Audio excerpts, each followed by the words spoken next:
Hello, everyone. Hello, everybody. Good afternoon and happy Wednesday. Oh my goodness. I am so excited to be back. My name is Leigh Bella Rolson, and on behalf of Faber-Castell USA, we are so excited to be back to doing online classes for Michael's stores. I am so happy and so excited to see some familiar names in here. But if this is your first time joining one of our classes. Again, my name is Leigh. I'm also known as Mommy Leigh on the internet. So hello, and it's nice to meet you. I am so excited. Hey, Laquita. Hi, darling.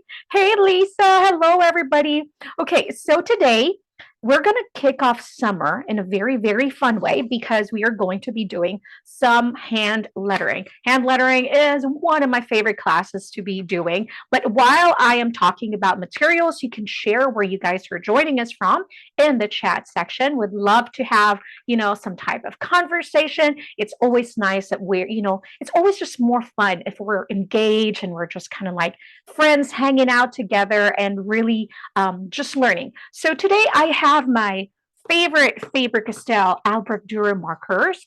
These are watercolor markers. These are water soluble, they're odorless, and it's designed for long lasting use because of its light fastness. All right, this is dual tip. It has a brush and a 2 millimeter tip. So we have a bullet tip right there, and then we have the brush pen. You can use it directly into the paper, or you can use some art palette like this one. Honestly, if you have like any type of ziplock, and then you can use like a cardboard and put the ziplock, you can absolutely use that as your art palette as well. I love doing that. Just so we know, you can use this for sketching, for calligraphy because of the brush pens. You can use it for, of course, any type of illustration that you like. Because of the light fastness, again, like what I said, these are considered as our artist grade material. For Faber-Castell, you're going to see different type of colors and packaging. You're going to see this Albrecht Dürer markers in our green packaging, which is our artist line. All right. And so aside from the markers, these are the colors that I'll be using. This is the dark chrome yellow 109. This is the purple violet 136. I know that if we blend ultramarine 120 and middle purple pink 125, we're going to have this beautiful violet or purple shade. But I still have that just in case we need a little bit more of that purple color or the violet color. I'm also going to be working with some round brushes. It depends on how big you want your lettering to be. You can use as big as 5 or even number 8 round brush, but I also have a small one in here in 000 or 0. I would just say 0. A pencil for sketching. I love using pencil first, and then some eraser. And since we're working with some watercolor markers, we need some clean water to clean our brushes. And then a paper towel on the side. I love having paper towel on the side just in case you use a little bit of water. That's the thing with watercolors. It's very fun to use, but it's all about working with the ratio, right? How much marker, how much ink, or how much water you're going to use when you're working in your projects. Okay, so I'm going to set this aside, and then of course I dirtied my paper already. I hope you guys are excited. I am super excited. So before we get started, I just want to say hello to all our friends joining in. We have Kathy that's joining us for the first time. Hello, Kathy. Welcome, and thank you so much for being here. Hey, Sarah. Sarah says she'll be using some watercolor pencils. That's perfectly fine. Of course, some of the techniques might be different, like using the art palette. It might be different with watercolor pencils. It would be better if you use just kind of like another sheet of watercolor paper, so that if you ever need to pick up a little bit more of that pigment, you can use the watercolor paper as your art palette like this, right? So if you're using watercolors, whether it's a tube or it's already in a pan, that will work as well. So we don't discriminate here with Michael. So whatever supplies you have, it's going to work because, like what I said, in this project, we're going to be doing some hand lettering with when you learn the basic of hand lettering, there's so many different crafty projects that you can incorporate it with. Like you can make like printable, the wall art. You can make your own decor. You can use it for signage, for birthdays, parties, special occasions. You can create like DIY handmade, cards and all that. That would be fun. So, okay, just say hello to everyone. Oh my goodness. Hi, Buffy. Hello, Lisa. Hey, Sarah. Hi, Milagros. Hello. And thank you so much for joining in. Patricia, Laquita, Marisa is joining in from Southern Utah. Hello, everybody. Hi, Cher. Hello, everyone. Okay, so we're going to get started. I'm going to set aside my art palette for now, and I'm going to get a copy paper just because before we get started to coloring and creating some bubble lettering, it's very important to understand the framework or the foundation of lettering, because once you learn how to do this basic step first, it's going to help you create many different types of lettering as well. You can do like boxy type of alpha, but as long as you understand how to create the framework and just a few tips and techniques here that I will share, I think with practice, you're going to get it. You're going to nail this one each time. So, all right. Okay. So, for example, I just want to write the word bubble.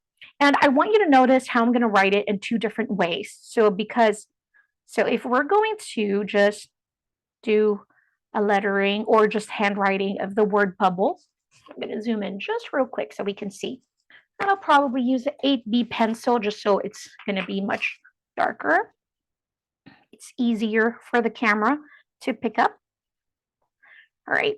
And if I am going a little too fast, I apologize. We have a limit of an hour, so I really want to get this, all of it taken care of, from the basic to all the coloring and all the watercoloring and all that stuff. So this is the way I would just hand write the word bubble. But when we're hand lettering, we have to pay attention to our spacing and also be more, I think, more, I want to say, because every time I get asked, hey, Lay, I would love to dive in deeper when it comes to hand lettering, but I don't have a good handwriting. Whether it's brush lettering or a bubble lettering like this, I think if we think that way, I don't think we're going to advance. So I want you to just get that out of your head that I don't have a pretty handwriting. I will never learn hand lettering, because that couldn't be more wrong. It's just not right, because every time we do hand lettering, we are drawing the letters, and we're not just plain writing, because this would be me. I would write it, bubble like that, simple. But every single time I do my hand lettering, this is when I'm really in the moment. I take my time. I worry about my spacing, because you're going to understand this framework right here. So letter B, notice how I'm going to add some space in between these two letters, the letter B and the letter U, right? And then I'm going to add my B again here, and then another B. I'm using my favorite, this is a Faber-Castell jumbo pencil. You should be able to find this over at Michael's. This is the Jumbo Pencil 9000, because when you do a lot of art, if you sketch a lot, you draw a lot, sometimes your hands get tired, and I really love the size of the jumbo pencil because it's very gentle with my hand. I don't do cramp a lot, and so I love this jumbo. Now we have the framework over here. So when we think about bubble, we think about chubby, there's no points or anything like that. We don't want anything sharp, especially with the bubble type of lettering. So this is our framework. I'm going to use a different color pencil just so you can see the difference. So what our goal is, we want to enclose our letter inside. That's our foundation letters. And you can adjust your letter as you go along. So that's the outer first. And then I'm going to go make this one a little closer, because we want to have our spacing like that. So what we want to avoid is all of these. See the sharp corners right there? So you want to adjust that later on and round up all those corners. So even with that, so we're just going to close this one up first. But as soon as you understand how to frame your letters, again, you'll be able to adjust things. If you want to do that squarish, more alpha, more boxy type of letter, then you don't need to round it up and just keep it as boxy as you would like, right? But this one, we're doing bubble lettering, so we want to keep everything in that round, no sharp corners. You want to keep it bubbly, round and soft as possible. Now you're going to understand once we start adding all of these outside framework, you're going to see why the distance was, or the distance from each letter was that much, because that is what you need to do that. Now I'm going to erase the inside. Ooh, just the letter B's, just so we can see, right? I don't even need to do that. So now we're going to put in the 2 and the inside. You can make it as big as you would like, but to me, I like it very small, just like that. Let's see if it's big. It's going to change that look. So just play around. I mean, find that look that you want. I'm going to make this one big just so you can see the difference, right? So can you see the difference from that real tiny? We can probably make it even smaller as long as you just kind of like round up and no sharp corners like that. Just like that. So now we have that bubble. So that's how we get started. Lisa said she loves the Faber-Castell jumbo pencils as well. I do too, my friend. Okay, all right, so here we go. Now we understand how to framework. Now we can work on our lettering. I'm going to go clean this up. And what you want to do, the goal is to make that first sketch, the initial sketch, just do it light. So I'm going to use my HB pencil this time around because I don't want to have a hard time. I don't want to have a hard time erasing it later on because sometimes the graphite is too strong, especially the 8B. It's very, very dark. Okay, so I'm going to change my orientation to a more portrait because I want the word stay. Probably not. Maybe I'll make it landscape because the word bubbly would be very wide, and so I think I'm going to keep it like this. I'm using a 9x12 paper, watercolor paper, like this. All right, and we'll start with a sketch. Zoom out just a little bit so we can see. Sometimes it's, there we go. Again, be mindful of that letter, of that spacing. I'm going to start with, I want a word stay bubbly. So I'll start it. How I like to do my composition is just really, I want to say that I have like great techniques. Probably one thing that I can share as a tip would be to create like small thumbnails. What I mean by that is have like a copy paper like this, a sketch paper, and just write it small first to, you can really see and visualize how you want your placement of your quote or your words. So I'm just going to pretend that this is my piece of paper. And then I will, see that's a portrait. This one is a landscape, just so you can see how you can plan it out. You can make it as bubbly. I'll start with the bubbly first. I'll start here with the stay instead. I can already tell that my plan earlier would fail if I would have it in a portrait. I would have it really small. I feel like my space would be not enough, or I would feel a little bit confined. We can make it this one as brush lettering or a script lettering if you want. But this is how I would normally just kind of play around with my composition and how I would plan my quotes like this. So I'll have stay, yeah, landscape or the horizontal way is the way to go. I'll probably make the word bubbly a bit bigger, just so I can see it in my head. So I'll have the word bubbly again, which is going to be the bigger word or my highlight. And I'll make the stay like that. Stay bubbly kid, excuse me, because I really want to use this as a wall art for my daughter's room because she's very bubbly. Did yours portrait? Oh, that works, Sarah. Just be mindful of the spacing. All right. So we have Stay Bubbly Kid. I think I really love this one so that I can really highlight the word bubbly as a bubble lettering. And then I'll probably do the Stay and the Kid as a script and just keep it like that. All right. So I'm going to start with my bubbly. Oh, this is the 8B. We'll go with the HB. Be mindful of our spacing. Letter B. View. I have the worst. Look, I don't think I'm going to have enough because I always kind of like start way too close to the middle. But sometimes I feel like I'm always left no space to the right. But this time, I think we're going to be okay. And I feel like the word bubbly is a bit too small, but we're going to work on that. So we have our framework. Now I'm going to start adding the outside. Letter B.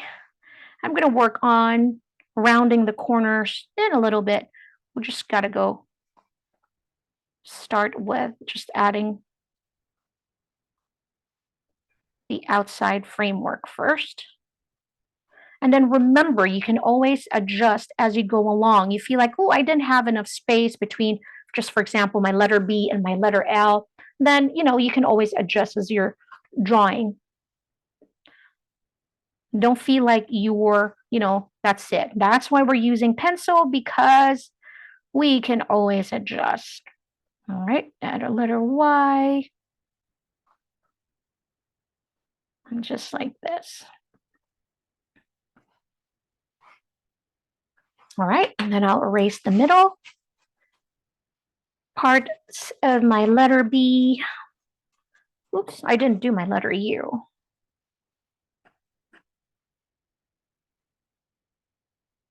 It's like that.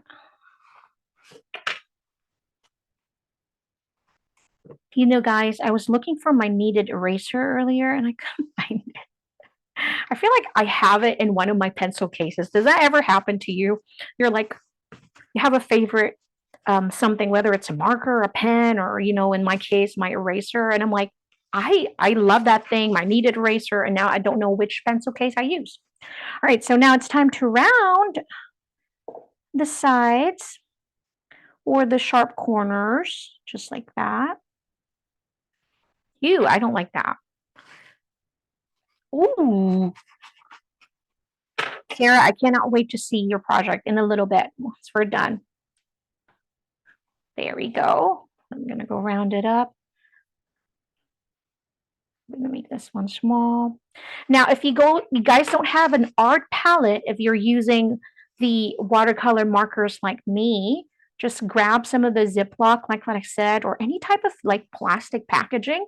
That would work as a art palette as well. It's really fun. This. Or if you want, what you can do is, if you have, not right now, of course, but if you have a laminator, just laminate one of your pattern papers, that will work as an art palette as well, honestly. Just like this. All right, I have that. I'm going to adjust my little tiny circles inside my B with this one. I feel like it's way too much to the left. All right, just like that. I'm going to try not to be overly critical. I have the tendency to do that. All right, I think I'm good. Right. So this time, since I have to find it. I have to find my kneaded eraser. Now, if you have any type of maybe an alcohol marker, if you have it, or if you have the, like this one, this is the Albrecht Durer, this is the Pitt Artist pens, which I love. These are water-based India ink, and they are actually waterproof when they dry. So that's a really good one, like a good base. If you are planning on attending a lot of my classes, I really highly suggest getting the lightest color of the Pitt Artist Pen because I love using this as my base for watercolors, for illustrations, for letterings like this. It's really good because it's so light that it's not going to affect the outcome of the colors, not too much, but it will give you that perfect base and that perfect guide for your sketches or your type of illustration. So I'm just going to use, I found it. I found our kneaded eraser. And this is why I love the kneaded eraser. It was in the third drawer. So it's like this. It's like a little putty. It's like a little clay.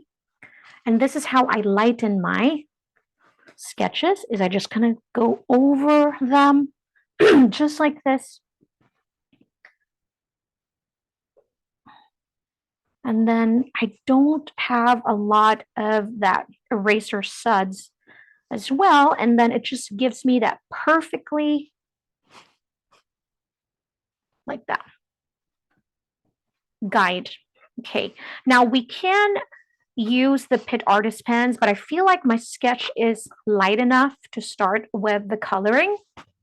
I'm going to get my art palette in here, and I'm going to create my colors. This is the Ultramarine 120. We'll have the middle purple pink, 125. I keep taking mental notes that I need more of the color. I'll have my dark chrome yellow over here. So bubbles, they're translucent, right? They don't really have colors, but because of the light, bouncing of light, we see it all as almost like an iridescent color, right? So we can see pinks, we can see blues, we can see, the purples and the yellows sometimes. So that's why this is what we have. But it's very faint. So how are we going to achieve that when it comes to this lettering? You have magenta, dark violet, that will work as long as little, okay? And then a little bit of yellow, Sarah, I think you're going to appreciate that. So how do we achieve that translucent look of the bubbles? Well, the key to that is we're going to create some wet on wet technique today. This is a technique that you're going to hear a lot when it comes to watercolors, even the illustrations and all that. So wet on wet means wet paper and then wet ink, right? So I'm going to wet my colors first. I'm going to add just drops of water so we can activate those pigments. Just like that. So we're almost like creating our own watercolor palette in here. It's always fun. Okay. So it's good that I have two brushes in here because then I'll have a brush for my clean water, and then I'll use the other one just to add some of the colors. I'm gonna set this one aside. So our goal is wet paper, wet ink, right? Wet paper, wet ink. So what we're going to do is we're going to wet the areas first, and we might have to work a little fast, just depending on the type of paper that you're using. I'm using just the Artist Loft from Michaels. This is the number 2, the series 2. So a little better than the number 1. So I'm just going to wet the area where I want my colors to be. So just with clean water, just apply it like that. All right. And then this time I'm going to grab some of my colors. We're going to start with a little bit of blue first. We have our ultramarine. So I'm just going to like this. Ooh. And then we're going to start dropping in. I'm going to move up a little bit. Just like that in areas. So that is why this is what I said about if you're going to use watercolor pencils, the technique is going to be a little different. But like what I said, you can use like an extra watercolor paper and create your own palette that way. Just don't add the pencil directly into your letters first. Now I'm going to go pick up a little bit of my pink. This is Kelly. It's just the Artist Loft watercolor paper from Michaels. So I'm just going to go pick up a little bit of that middle purple pink and add some. So aside from the wet on wet, wet on wet, I don't know how to speak. The wet on wet, another technique we need to develop here would be patience, because it's going to require step by step. So we're just going to go be patient while we're dropping in some colors. Now, remember, when it comes to watercolors are translucent. You're really meant to see the texture of your paper. Now, if you don't want that, I think you should, use gouache, because it's more opaque and it has more body. It's just very different. It's just different. And remember also, when you're working with watercolors, that you can work in layers. The first color is going to be a little bit more washed and less saturated. But then again, of course, the more colors you add in there, you're adding, oh, there you go. I think I add too much purple in there, but you know what? I'm going to live with that. It's okay. So you can just keep working in layers, but just working with patience as well. I'm going to stop in there. I'm going to add some yellow this time. And add some in here. I feel like with this one, I failed to move the water a little bit. So I'm just kind of like working. I can see where the wet parts of the paper. Sometimes it's hard because, especially if you're kind of like this. So maybe because of my angle where I'm a little bit, away from the paper, I can see the glare, and also have many lights in here in the studio. So I can really see where that, the glare from the wet paper is. If you can't see it, look at it like this and adjust your paper, kind of like just twist it around, move it around until you can see that glare. That's going to be helpful. Now, if you have any sharp like this, I'll zoom in just a little bit, just so we can see. If you have like any sharp areas like that, it's okay. Don't worry about it. Just grab like extra water and then just kind of move it around. So what our goal is, we want to have like a very clean gradient. And this time, I don't really want it to mix with the blue, and it's going to give us green. Remember, the yellow and that blue will give us green. So I'm just kind of like working patiently, and then I can just add and correct that a little bit later. So I'm going to go move on to the letter U. Let that dry first, but we can always come back later and adjust. So I'm going to go over here and just add some water. So even with me, there we go. I have to kind of like move my head just so I can really see if I am covering the areas I need to cover. Just like that. And then we're going to go pick up some blue ultramarine color. Just add, ooh. So when you make like a big project like this, for example, you're going to cover a whole, I don't know, like the whole paper. You can also create like a tie-dye effect using the wet on wet technique. Isn't it so fun? Especially this summer. I think we should have a tie-dye project like this again. I think we did it last year. And so we definitely need to do it again, explore like different colors, different blends that we can use for our tie-dye project.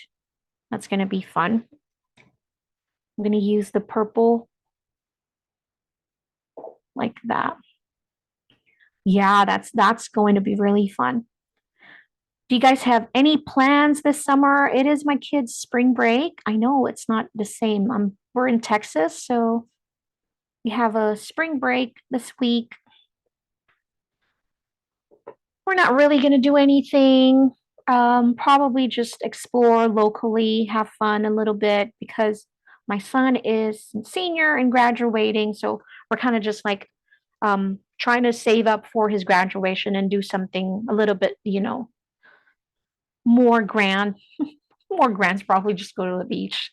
No, we're not going to go to Paris or anything like that. Okay, so I'm going to drop in a little bit more yellow. I'm just trying to avoid the blue. So I'm just kind of like adding just a little bit at a time. We just want that hue of color yellow to kind of like pop in. I really am super not happy with how that is. So just be careful where you're adding your water because this can be you, because it's letter U, but no, this can be you also with a little bit of that mishap. So what I'm going to do later on to adjust that, I'm just going to let it dry first. We can just add a little bit more colors later on, but I don't want to do it right now. I'm just going to let it be. And then I'm going to go move my head around and start adding in my, oh my goodness.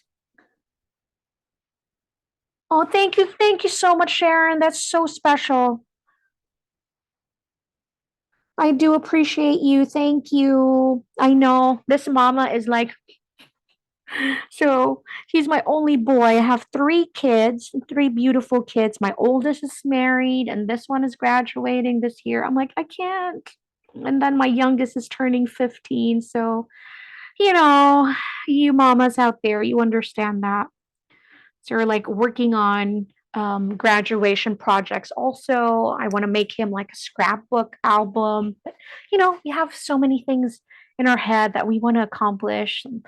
I don't know if he wants to throw in a party, then we're going to have prom. Isn't that crazy? But like what I said, that's why this project is so perfect because you can use it for signage, cards like that. Just fun lettering projects like this is always so nice to just kind of like tackle because you can turn it into anything you would like. So it's not specific, but it's the technique that you're learning and that you can turn into, different types of projects later on. So I love teaching lettering because of that. All right. So as you can see, everything looks different, and that's what we want. We don't want it looking the same because nature, nothing really is like that, right? Especially the bubbles. I mean, just depends on the light, depending on the angle of the bubbles. If you're going to see, more of the pink or more of the blue, just because it's translucent, you don't really get the same every single time, but you have the same colors, which is blue and purple and that pink, and it's just gorgeous. Okay, I'm going to grab a little bit of that purple color in here just to add a little bit of intensity, pop intensity here and there, just kind of like that. And remember, watercolors, when they're wet, they look like, oh my gosh, I think I added too much color in there. But don't worry about it. Give it some time. Let it dry because look at this one. It's already fading. See the effect that we have in there. It's not as intense as we first, applied it because it dries and then you lose a little bit of that saturation. And that's why I said you can always work in layers. Just be patient. Which, trust me, I don't always have. So I understand that working in layers thing, I'm always not very successful with that. Okay, then we're going to add here to my letter B. Sometimes I try to work fast, and especially when we're doing classes like this. And I really need to get better at that because I end up not liking the project because I feel like I just didn't take the time because I'm always kind of like feeling like in a hurry, like we're going to lose time and I won't be able to finish the project. Because I want to add a little bit more bubbles here and there. So I really just want to go work a little bit slower. But the good thing with our classes is that they are recorded. So if you feel like there are some areas that you need to, oh, I forgot how she did this part or this part, you can always go to Michael's YouTube channel and, watch the replay. So that's super fun. All right, I need more pink. So I just kind of like made more in the palette. Add there. And then if you feel like your colors are not spreading enough, it could be two things. It could be that your paper is not moist enough or not wet enough. Also, another thing is that the pigments or your ink or the paint is not wet enough also, especially when you're creating your own palette like this. So make sure to really wet the pigments so that they will bloom in the paper. I love it. Every single time I would do wet on wet technique. It's my favorite. There's just something so magical, you know, seeing the colors kind of like move around and bloom around the paper. There's just, and it's so not consistent. I think that's the beauty of that, you know. So it's so inconsistent. You get different um, technique each time. It just depends on how much texture your paper have or how wet you really how much water you applied on that paper. It's just inconsistent and it makes it so beautiful. The imperfection about it and the inconsistency is really, really fun. All right, I'm going to add a little bit of yellow. That one, and just let it move around. I put it on the pink, and that's going to give me a little bit of orange. That's okay. All right, this time here. Do you guys have like special plans for summer? Oh, man, how's the pollen allergies in your area? Laquita, I know that in Tennessee, you guys got really bad pollen. And I feel like that's why I'm like, you know, there's a little bit of that here and there. I think it's allergies. It's crazy. So I hope you guys are taking care of yourself. I mean, I love the fresh blooms of the flowers. Woo, but allergies are tough. I know it's awful. Everything is green. Oh man. I know how that feels. My son is crazy allergic as well. So it's been tough here at home. That's for sure. It's still cold. You know what? My Lisa, my niece actually lives in gosh, Saskatoon. Is that Saskatoon in Canada? And she said, "Oh, it just snowed. I thought we're ready for spring." So she's like, she's ready for spring for sure. Still cold, huh? Whoo, man. You know what? But the couple of days here in Texas, I think Tina is here. I'm not sure in Austin, but here in the Houston area, the last couple of days has been so magical. I mean, it's dry, it's not humid, crazy. So it's been so nice.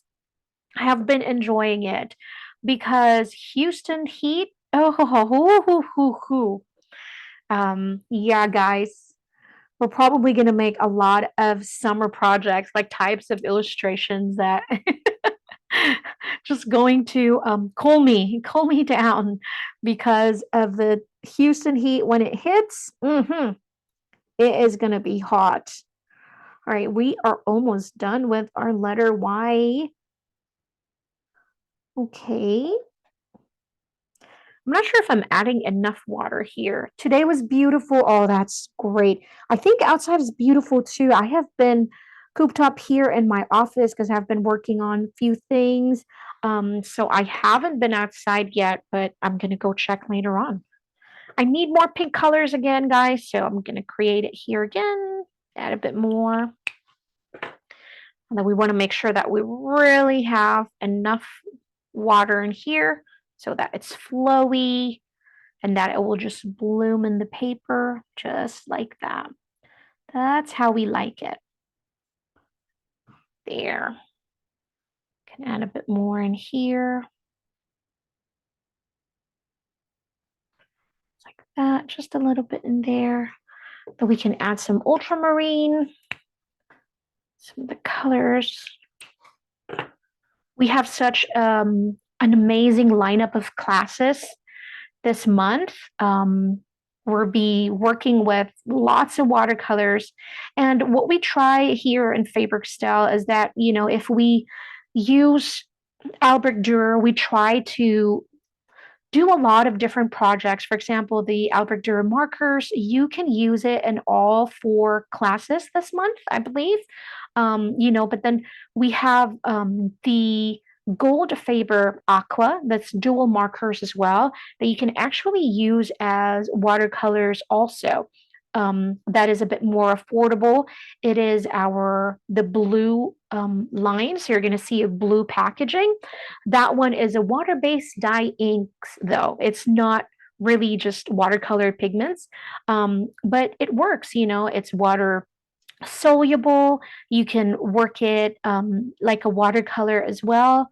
They're very vibrant because, like what I said, they're really not watercolors. They're water-based dye ink, so the colors are more vibrant. It's just there's pros and cons with everything, but I feel like that's not really a con. I mean, so that's a really good option as well. If you're looking for a great water-soluble markers, I really highly recommend the Gold Faber Aqua Dual markers. So there's dual tips as well, a brush, and then instead of a 1.5, 1.8, or 2 millimeter tip, there's actually a 0.6, so a much more finer tip. All right, so I'm gonna let this one dry, and then we can start working on some of the letters. For example, that letter U, look at that, guys, but it's drying, so I'm really happy as well, but at the same time, I can see a little bit of my mess, a little bit of my mess in there. So I'm just adding clean colors. Oops. I'm going to pick up some of this. I'm not going to wet it too much because I want to really get some concentrated color in here. Just kind of like add in here, add a little bit. And then I will I will wash my brush and then just dab the extra water. Really very small amount of water is what I needed. And then I'm just going to pick up some of those pigments, kind of like lifting them up, so in a way I'm erasing it. So just picking up some of the extras. And this way we're also adding a little bit of that contrast to really highlight that hole in our letter B. So again, same technique. I'm going to pick up just a little bit and then add it here in this area. Just like that. And then what are we going to do? Clean the brush, dab the excess water, and then just move things around. So we will also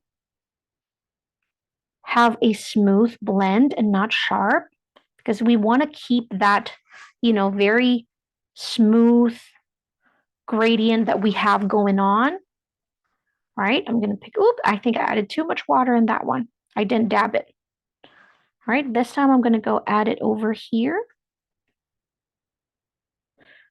Remember what I said in the beginning, this project is going to require some patience. It does, but I promise the outcome is just so beautiful. You'll be like, oh, that took a long time, but that's so pretty. I'm going to grab a bit more color because this one I added too much water. So you want to be careful with how much water you put in there. I mean, depending on your paper, the Albrecht Durer are so fabulous when it comes to re-wetting them. I mean, you can add it directly onto the paper, to your page if you would like, but I have a tendency, because I have heavy hand pressure, so I have the tendency to really just kind of like leave a mark in there, and that's the last thing I want, is to stain the project with too much of the blue, just because I have heavy hands. So I'm good with that. Now look at your project and see where you want. I feel like I want to add a little bit more blue in here, so this is the perfect moment to kind of like make some adjustments to really highlight those curves and add some contrast at the same time. So like with this part of the bee, want to add a bit more in there. And look how great this the inks re-wet. So just be careful if you don't want to lift too much of the pigment. So just be gentle with your water. Then just have an extra like this paper towel on the side. So you kind of like lift the pigment, move it around, add a bit more water like that. And then if need to, leave that first and let it dry, just so we can add a bit more later on. Oh, I don't know why my camera stopped, but it's okay. Like that. And a bit there. That one should give us really, really good. Same paper, Quinn? That's great. Okay, this one again, we're gonna add to that curves. So we can really, really highlight this. Like that. And add a bit more water. Now what you can do is just kind of like concentrate on the bottom if you want, you know, kind of like contrast at the bottom heavy. It's almost like a shadow as well. All I'm doing is I'm just trying to avoid any sharp edges, you know, because I really want that smooth blend. That's all I'm doing. I mean, you don't have to be overly careful because when it dries, you can really see the effect is not as vibrant as it is now that it's wet. But those sharp lines and sharp edges, it will stay in there. So make sure to kind of like really blend it with water. Just like this. Move around the pigments. Like that. Right, I need more colors. Now I'm going to use the bullet tip for my other letterings later on for the stay and the kid down here. Just want to add a little bit more. Just like that, while it's still wet. So this one will bloom as well. I think here, kind of like some of the edges, you know, when you're making balloon lettering is going to be the same technique. You'll probably just use the different colors. But sometimes I feel like with the balloon, if you're using watercolors, it might be a little difficult and it's going to take a long time. We probably should do type of balloon lettering, but we'll focus on using some alcohol markers in the future. I think that would be really fun to do. And here we add some blue. This one is still really, really wet, so I'm going to go easy on this one. Yep, definitely still wet. Yes, alcohol markers. I think we have like a swimming pool project that we're going to work on this month with the alcohol markers. You know how you can create that pool illustration? I think that's happening this month. So make sure to check Michael's website and sign up for that. I think that's really going to be really fun, right? I'm going to add just a little bit more, just here and there. All right. All right. While I try to be as patient as I can, I think I'm going to grab my heat tool. I don't know if you guys have any like blow dryer. You know, a blow dryer will work as well if you don't have any heat gun. But if you're going to work with watercolors a lot, I recommend that you guys get a heat gun because it just speeds up the process. If you're impatient like myself, you are really going to appreciate having a heat gun like this. But again, like a blow dryer will work as well. So have that. Now, excuse me, I might be a little too loud. So I'm gonna go, how can I mute myself?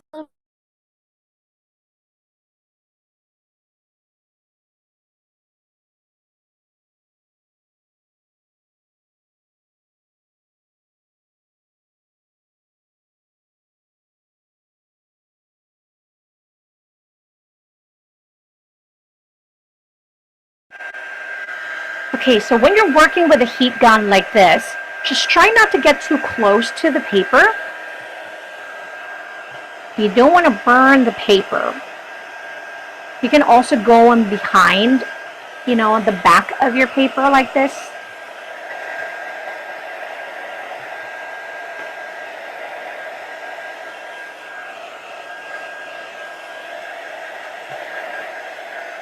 All right.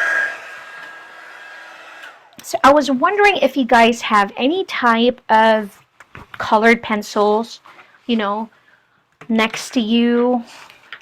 Maybe a blue colored pencils. This is what I have. This is the Prussian blue. You can also use pencils to really add the details without having it to pop so much. It's still going to give you that soft result instead of kind of like getting in there with the marker. Sometimes just using a colored pencils like this, it really does help. And maybe have like 3 different colors. Have a pink, have a purple as well, or that violet color. Maybe 3 different colors like this, have a, where's my middle purple pink? So that you can kind of like gradually change colors as you go. For example, this one is more like a purple, then you want to go in with your purple color, kind of like add in there. But it gives you that sharp details without making it pop so much, because we want to keep that soft look. I think this color right here, obviously it's one of my favorites. This is the light magenta. I think just the light magenta alone would be like really nice to have. See, to add some contrast in here. So if you have any color like this one in your stash right there, you can grab it. You can add some details in there. I really look at the way my letter here is like so boxy. What happened there? I don't know.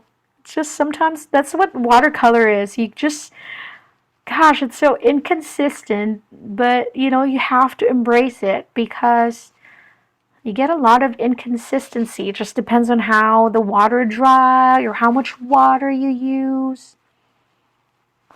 You gotta go embrace that, or else it's gonna go drive you nuts. This one has a bit more, we have a bit more yellow tone in here than the others. Notice that inconsistency, or just, different. It's just different. So I'm going in with my pink. If you don't have any colored pencils, you can skip this part. I'm just showing you kind of like how to take your lettering into the next level as well, and just kind of add like details, but keeping things soft. Oh, the plastic one, you can actually just, I don't think they have this over at Michael's. I've had this for a long time. I apologize. Can't remember where I got it exactly from. But just a regular artist palette you can find on Michael's. It's really nice to have, especially if you're going to work with some watercolor markers. It's really, really handy. Like that. Now remember we talked about this marker in the beginning. This is the Light Indigo 220. This is also the color that I really love using when it comes to adding some drop shadow to my letters. Another color would be the Lilac color, same from Pitt Artist Pen. And the light gray would be, it would be the Cold Gray one. So these colors right here, it's perfect for adding drop shadow. And we're going to show you how to add some drop shadow in just a little bit. I'm just going in and making sure I would erase any of the pencil marks that are very obvious. Literally, you can see it there. So you just want to make sure that the watercolor is dry before you start erasing, okay? Mine is completely dry because I use the heat gun, but if yours is slightly wet, please just wait and be patient a little bit. All right. All right. Okay. So drop shadow.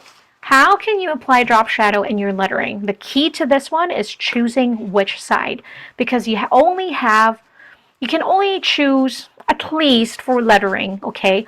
Because I know in real life light bounces, but this time we're just going to choose one area of our light source. Let's pretend that our light source is coming in from the left. So all of our shadows it has to be here on the right side of the letter. Okay, so think of it as your light source is coming in from here. So your shadows would be on the right side. Normally I would choose the left, but since I have this little bit of hanging of that purple color in there, I'm going to choose right this time. Okay, so what I mean to the right is just like this.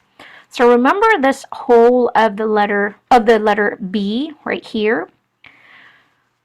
To add my drop shadow to my right, I'm going to have to go over here and just add that extra hanging in there. It's almost like non-existent, especially with this color of the lilac.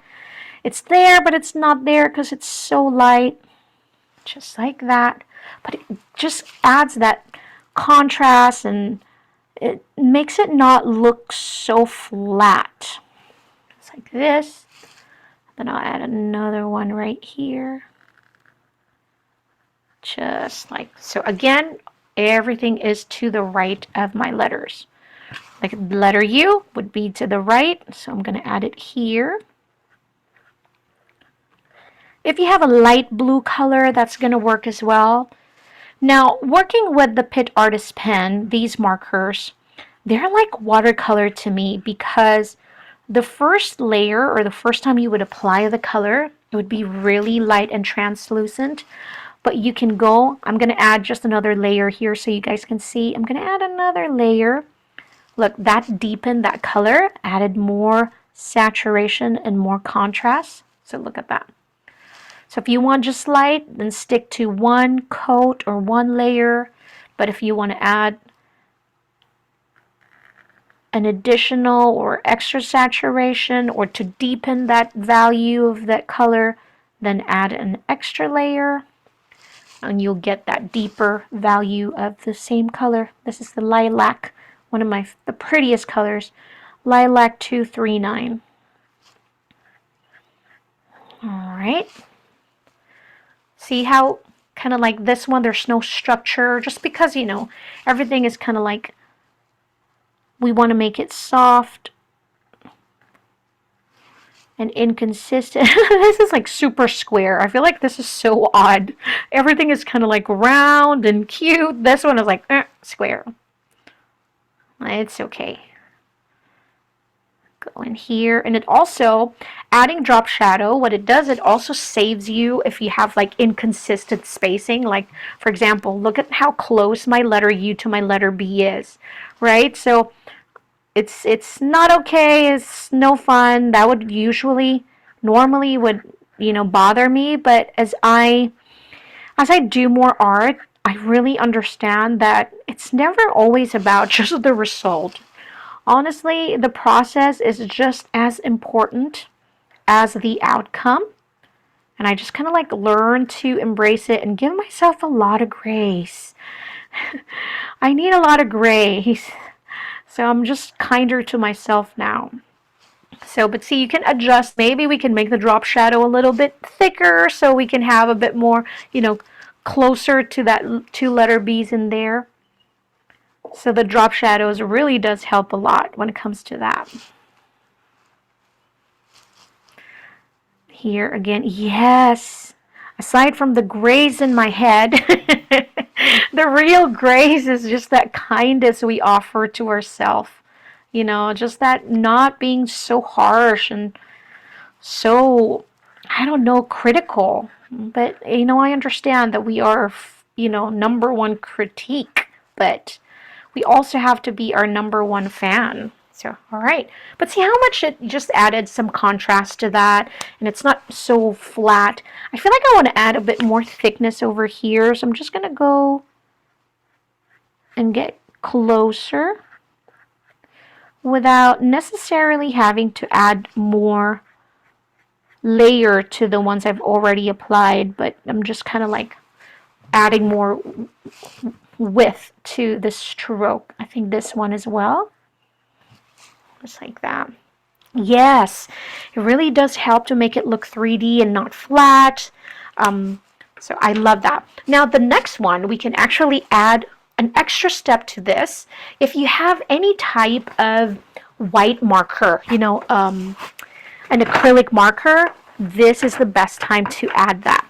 So this one is from Faber-Castell. This is their Shake and Paint acrylic markers. This is dual tip. You have like a 3mm here, and then you have 1mm on the other side. So I'm just going to use the 1mm, and I'll show you, since we added some contrast, we added some shadow, we also want to bring in some highlights in here. Since our drop shadow is on the right side, we want to add our highlights to the left side of the letter. So over here, I'm going to add almost like a teardrop shape, but very narrow and skinny, just like that. Then maybe just add some there and here as well. Just like that. If you want to add some here, you can, you know, a little bit of that highlights. But this is how you're going to, you know, from a flat lettering, you can really bring your project alive by just adding some contrast and highlights to your work. Yes, it's extra steps, but these extra steps are so necessary and also very fun. I mean, when you can see the result, you're like, oh, you know, I used to skip this part, but I didn't realize how much it brought the, you know, the lettering alive.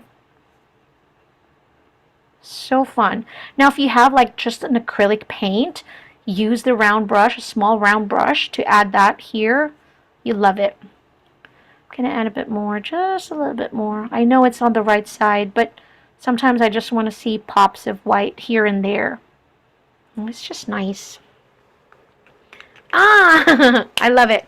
Okay, so for the words stay and kid, I am just going to, use the bullet tip of my marker, and I'm going to use the purple violet over here. Yes, Quinn, that works. That's perfect. That's actually perfect. Okay, so we're just going to do the stay. And I think I want to work the word stay onto the left side, and I'll have the kid here on the right. So I'm just going to go. Again, I don't want to overthink this lettering right here because my highlight is the word bubbly. Does that make sense? Thank you so much, Mary. All right, and then we're going to do the kid in here. I think I'm just going to make it like capital K. And I'm playing around with just kind of like stretching my lettering also. I'm going to go over that letter B. Just like that. Stay bubbly, kid. And then, you know, of course, we don't have the time anymore, but later, if you want to have, you know, where you can fill in the extra space in here, you can add in some bubbles here and there, or you can add some drop shadow to your script to stay bubbly also as well. But again, guys, thank you so much for joining in. I hope you enjoy this class. I hope that those fun techniques, a little bit of here and there, you'll be able to, you know, you'll be able to apply this into other types of hand lettering. But again, don't forget to check out Michael's website for all the future classes that we have this month. It's going to be fun. So happy spring. Take care of yourself. Until next time, stay creative and stay happy. Thank you, everybody.